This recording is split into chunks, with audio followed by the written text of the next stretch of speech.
of your essays that in a decent society, everyone would have the opportunity to find interesting work, and each person would be permitted the fullest possible scope for his talents. And then you went on to ask what more would be required, in particular, extrinsic reward in the form of wealth and power, only if we assume that applying one's talents in interesting and socially useful work is not rewarding in itself. And I think that that line of reasoning is certainly one of the things that appeals to a lot of people, but it still needs to be explained, I think, why the kind of work which people would find interesting and appealing and fulfilling to do would coincide at all closely with the kind of work which, as it were, needs to be done if we're to sustain anything like the standard of living which people demand and are used to.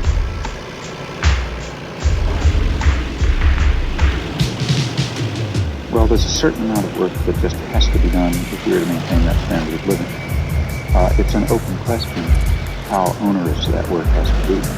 Let's recall that science and technology and intellect have not been devoted to examining that question or to overcoming the onerous and self-destructive character of the necessary work of society. The reason is that it has always been assumed that there is a substantial body of wage slaves who will do it simply because otherwise they'll starve. However, if human intelligence is turned to the question of how to make the necessary work of society itself meaningful, we don't know what the answer will be. My guess is that a fair amount of it can be made entirely tolerable. It's a mistake to think that even backbreaking physical labor is necessarily onerous. Many people, I included, do it for relaxation. If it's under our own control, part-time and so on. Well, I said we first have to ask to what extent would the, let's call it the necessary work of society, namely that work which is required to maintain the standard of living that we want. First question is, to what extent need this be onerous and undesirable? That's an unknown question, I think, much less than it is today. But let's assume there is some extent to which it remains onerous. Well, in that case, the answer is quite simple. That work simply has to be shared. It has to be equally shared among people capable of doing it.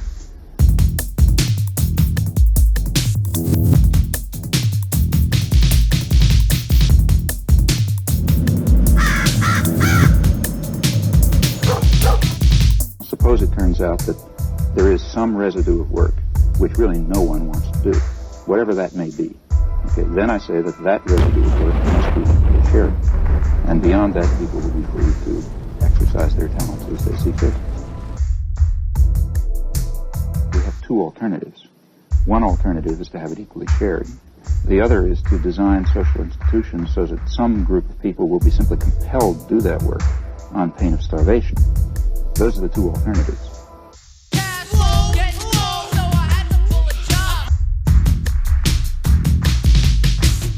Now, given those two...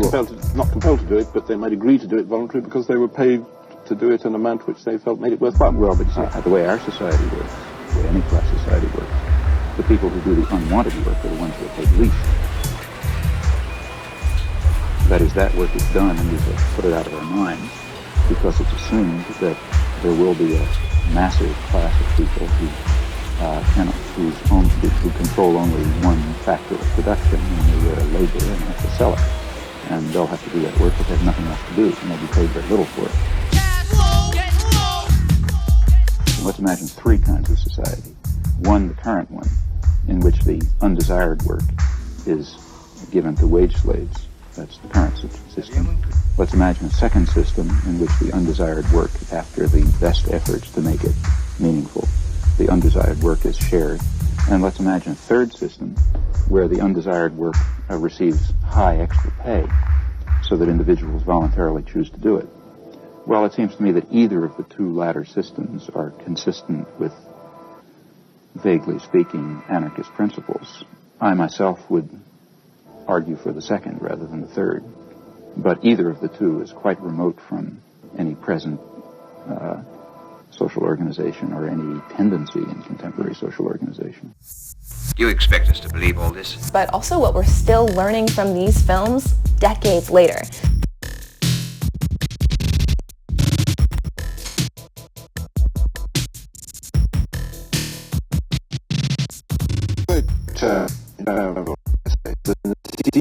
Everyone would have the opportunity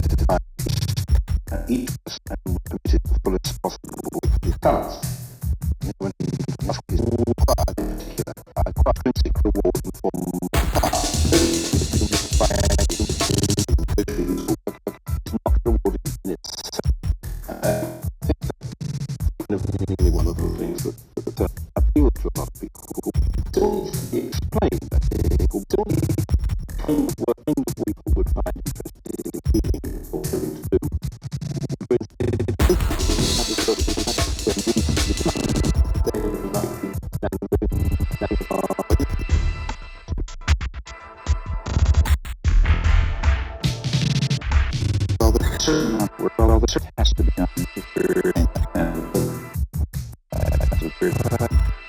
owner work has to be recall that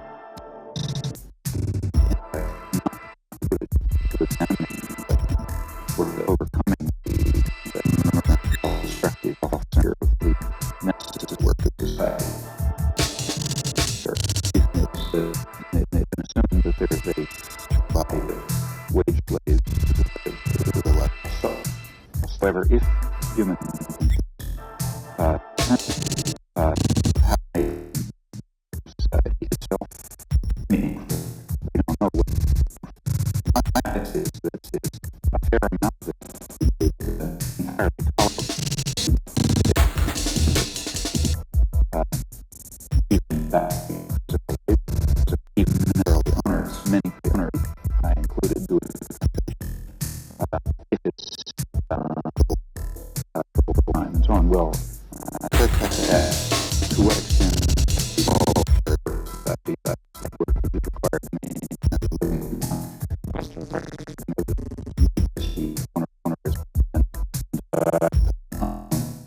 and I think that let's to some extent which remains owner.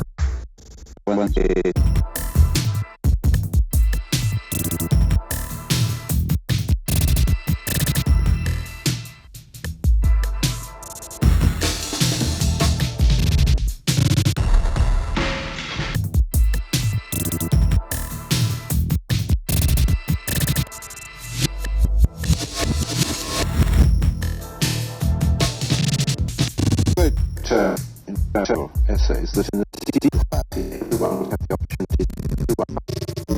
Each person was committed the fullest possible talents. You went on in particular, just wonderful.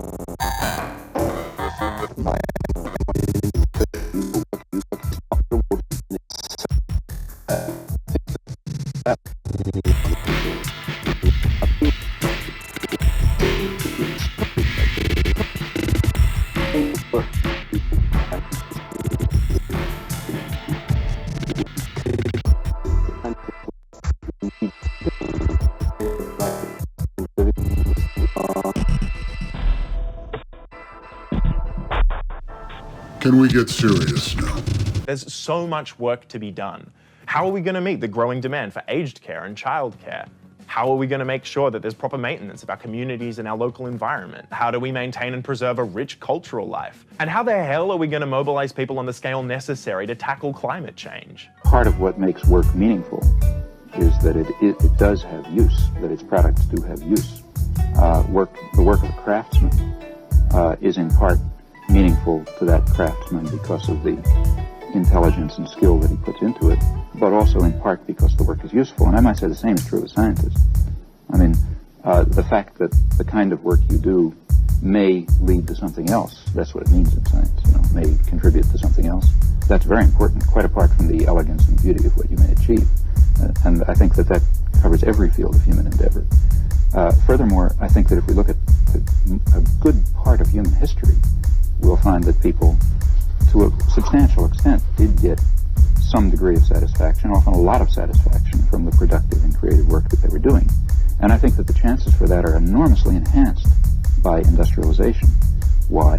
Precisely because much of the most meaningless drudgery can be taken over by machines, which means that the scope for really creative human work is substantially enlarged.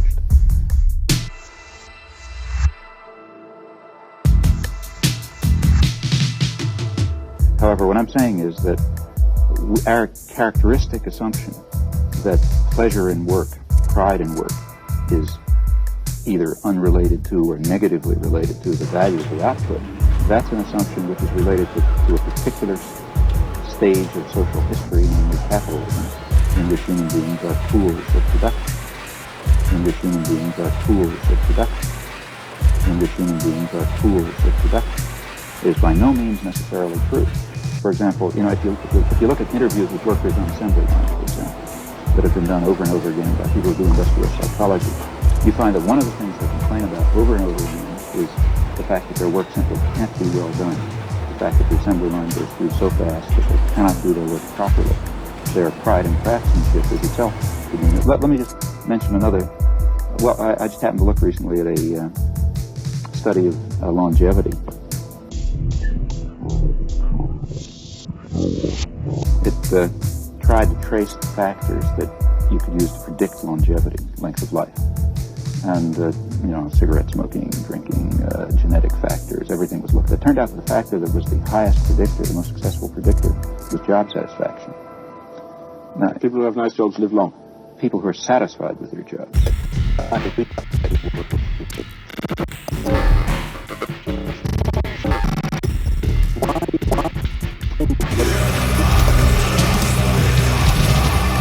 People want dignity. They want to be able to do work. We did a survey that was global, and we asked, if pay was consistent, so regardless of how much you were making, how many days a week would you work? And only 2% said 0.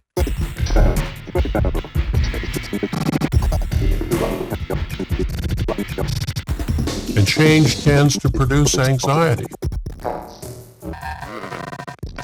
People want to work, but they don't want to work in a toxic environment with a manager that, criticizes them and doesn't treat them like a human being, in a work environment that, they don't feel comfortable in. They want to be passionate. They want to have some sort of purpose for what they're doing. Now, what leads to job satisfaction? See, and I think that makes a good deal of sense, because that's where you spend your life and that's where your creative activities are. Now, what leads to job satisfaction? Well, I think many things lead to it. And the knowledge that you're doing something useful to the community is an important part of it, which many people feel. I mean, many people feel, and many people who are satisfied with their work are people who feel that what they're doing is important to do. They can be teachers, they can be doctors, they can be scientists, they can be craftsmen, they can be farmers. I mean, I think the feeling that what you're doing is important, is worth doing, contributes to those with whom you have social bonds. That's a very significant factor in one's personal satisfaction.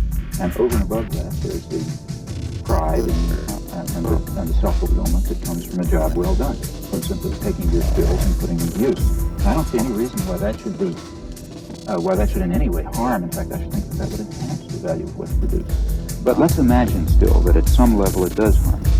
Well, okay, at that point, the society, the community, has to decide how to make compromises. Each individual is both a producer and a consumer, after all. And that means that each individual has to join in those socially determined compromises, if in fact there are compromises. And again, I feel that the nature of the compromise is much exaggerated because of the distorting prism of a really coercive capitalism.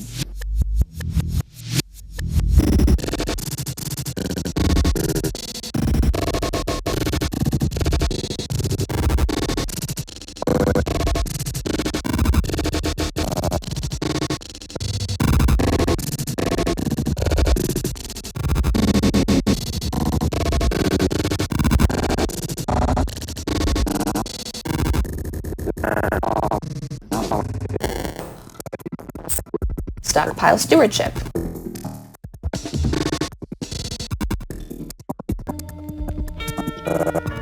That's the beginning and the end of the story.